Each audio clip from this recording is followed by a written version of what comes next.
All right, folks, this is it. At long last, it's taken months, but we are finally at the 9th and final full-length episode of my Madonna-THON. Yes, I know, the Rebel Heart Tour is coming out this month since it is September now, so I will do a little mini episode about that. But for now, we are going to cover the rest of what has already been released. We got a lot of ground to cover, so let's get right into it, starting with her most recent studio album, Rebel Heart. Like MDNA, this album really surprised me. You know, I've heard some good things about it, some bad, but I've heard a lot of fans going, oh, this is just another sign Madonna's not what she used to. Yeah, you know what, that doesn't matter. This was a really enjoyable album, and I'll tell you what, there are only 2 songs on the whole album I really didn't like. So let me talk about those first, then I'll get right to the positive stuff. Number 1, Bitch I'm Madonna. I don't like that song at all. I've tried to listen to it over and over again to see if it grew on me. It really didn't. I mean, it's just ear-gratingly annoying. And Nicki Minaj is back again. What is with Madonna and Nicki Minaj? But on top of that, Madonna, by her own admission, isn't a party type. I mean, no, the song's not as fake sounding as, say, Weezer's Can't Stop Partying, but it's just like a song about Madonna partying. I don't buy it. I don't buy it just because she said otherwise. And like I said, I mean, it's nails on a chalkboard grading. It's just not a good sounding song. So I don't like Bitch I'm Madonna. I don't think that should have been like the big single from this. The second song I really don't like, Holy Water. I mean, it's silly. It's ridiculous. I mean, she clearly has a very inflated opinion of her own privates, but let's skip it. But the rest of the album, great. You know, this album actually has a very unique, distinctive sound to it. It has this sort of warm, echoey mix throughout the album. And that really works well. It gives it sort of an ethereal touch, especially on Hold Tight. And Ghost Town it also works really well on. And I saw Madonna, long before I actually sat down and listened to this album, I saw Madonna singing Ghost Town on YouTube. I think it was a clip from The Ellen Show. And I immediately just fell in love with the song. You know, I love that theme the lyrics have about the 2 isolated souls. It's just very haunting and very affecting to me. And when I heard that song, you know, it reassured me that when I got to Rebel Heart, it might not actually be that bad. This album might actually have something to offer, and thankfully my inkling was right. And speaking of the more emotional songs, this CD also has Joan of Arc, which is really interesting because I'm curious, you know, is it genuine? Is this her saying that, you know, she really does take criticism really badly?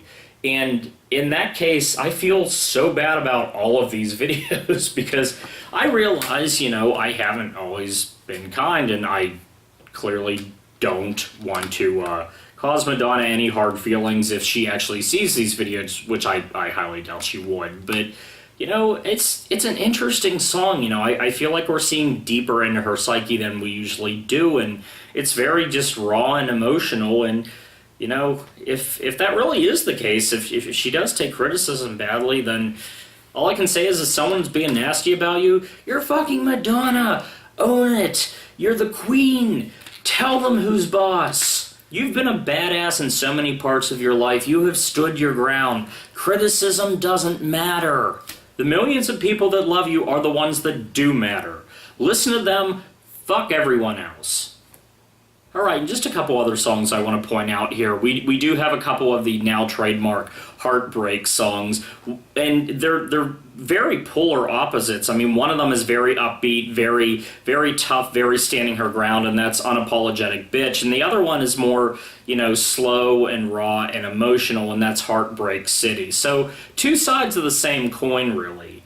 And finally, the album ends with Wash All Over Me, which is a very beautiful song. I'm glad she ends the album on such a strong note, and I have to say, like, the overall feel of the song and the melodies really remind me of, like, 1990s Michael Jackson. You know, it really, I think the closest comparison I can think of is Earth's Song. It reminds me of that for some reason. I don't know why, but, you know, that's a good thing because I love that song and I loved Wash All Over Me. And I really like that marching band percussion. You know, it really complements the soft piano really well. You know, the 2 go together in sort of an interesting way. They really click. So yeah, Rebel Heart. Screw what people say about it. listen to this album, give it a chance. It's really worth your time, I think. Alright, I've now covered all of Madonna's major albums, but before I go, very quickly, because they're so prominent, you see them so commonly, I want to talk about her compilations. Now, she has 4 major compilations in stores: the Immaculate Collection, Something to Remember, Greatest Hits Volume 2, and finally Celebration. So I just want to go through these one by one and just give very quick thoughts about them. Okay, so let's start out with the most well-known, the Immaculate Collection. Hands down one of the most common Madonna CDs to come across. So you might think this CD is absolutely essential, and it's not really, but there's a major reason for this. You see, by just looking down the track list, you might think, oh, this has most of her major hits from the 80s covered. And yeah, it does. It's a great CD to have if you prefer 80s Madonna. The problem is, these aren't the original versions of the songs. These are all remixed. Some of them are more subtle, like a Virgin's not too different, and then some of them are drastic, like Express Yourself is a completely new version. And not only that, these songs all have an odd mix, something called the Q sound remastering process, which makes them sound very, echoey and thin, and it's not very good sounding, especially with headphones. I have heard people online say they sound great on a good stereo setup, but just for a casual listener, this isn't a very pleasant sounding CD. Plus the fact it doesn't really say anywhere on here that you're not getting the original versions of the song, so it's a little deceptive from that angle. I mean, if you're not picky and you do prefer that part of her career, fine. And you do get a couple new songs, obviously. This has Justify My Love, very well known. It also has Rescue Me, not so well known, and to be honest, kind of similar to Justify My Love. It's another song that she talks through, but this time it's more like dance club oriented. So that's the Immaculate Collection. It's okay. I can see why it's popular. Just know going into it, you might not hear what you expect to hear. And next we have Something to Remember. This CD is essential, especially if you like Madonna's ballads, because this isn't a greatest hits compilation. This is strictly a ballads and love songs compilation. And it's kind of hard to even call it a compilation. I'm kind of divided over that because it feels like a regular album. And indeed, this is about half and half, old songs that we've already heard and new songs, including a newer and improved Love Don't Live Here Anymore, because you might remember in my Like a Virgin review, I don't think I cared for that song very much. This version is so much better. Plus, this CD is the only appearance on a Madonna album to date of her great 90s radio hit, I'll Remember. I'm not really sure why it's limited to just this, though. I guess maybe, there might be a rights issue because it was from a movie. It was from a movie called With Honors. But it doesn't appear on Greatest Hits Volume 2 or Celebration, so I don't know. But yeah, otherwise the old material goes all the way back as far as Crazy for You, which I should mention too, even though it's from, I think, 1985. Yeah, I think that song's from 1985. Immaculate Collection was actually the first album appearance of that song, so it's nice to hear again. It's a great song. I don't mind hearing it more than once. But yeah, as far as compilations go, just not just for Madonna, but for any artist, this is one of the best ones. This is a highlight. I mean, this feels like such a coherent album, even though it is old and new songs. So, if you like the softer side of Madonna, and I kind of understand why this album was made, because this came out not long after the whole erotica period, so she might have wanted to show that bad girl side wasn't all there was to her. I understand that, and I'm glad to have this. This is essential. And now moving on to Greatest Hits Volume 2, which is the official sequel to the Immaculate Collection and brings us up to the music era. Now, for a collector, this is a great CD because it has a lot of rare radio edits and single edits.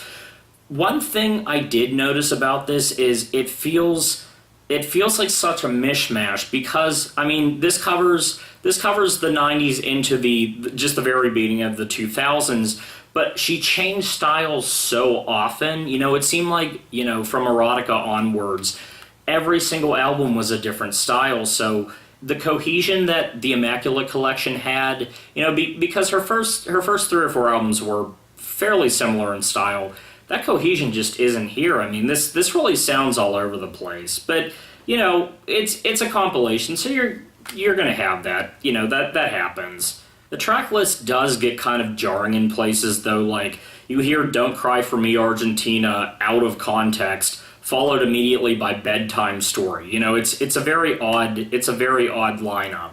But on the plus side, this is the first Madonna album appearance of Beautiful Stranger, the great song she did from the second Austin Powers movie.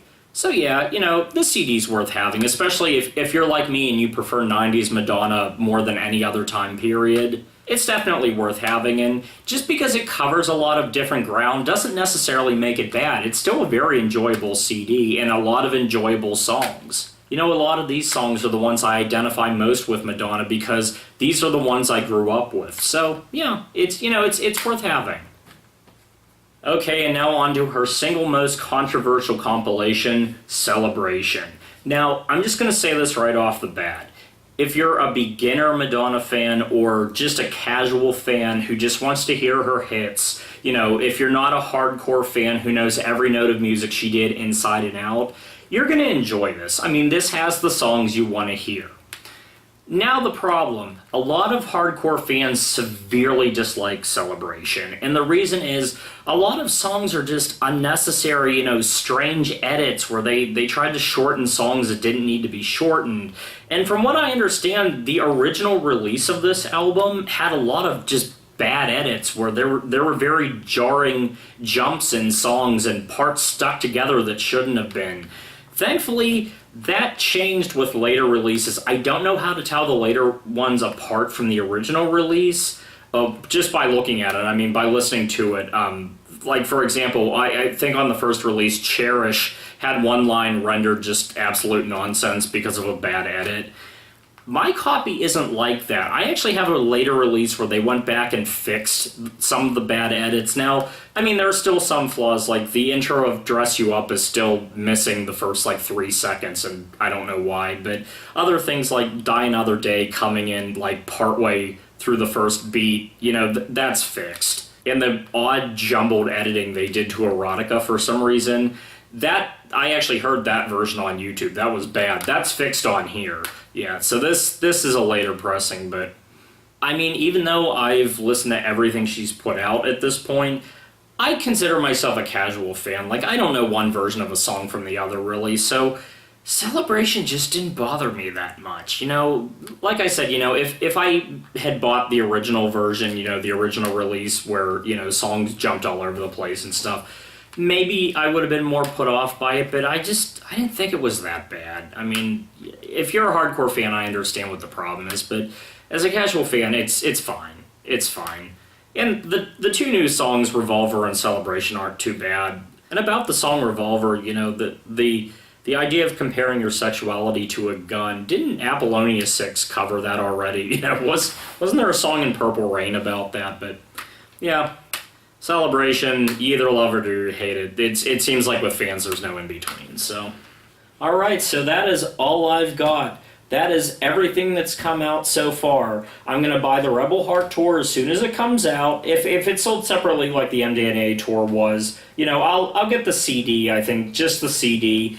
If it is sold separately from the video, you know, it's probably going to have the whole concert on it anyway, so I'll be able to judge fairly enough. But until then, hopefully you have enjoyed the Madonna-thon. I have enjoyed the Madonna-thon. I went into this knowing almost nothing about Madonna's career except some of her hits, and I've learned so much. Hopefully you have too. I am Steve, sometimes known as your friendly neighborhood man in Magenta wig. And finally, I bid you good night. Now I just have to think of who I'm going to marathon next, but I need some time off. I'll see you then.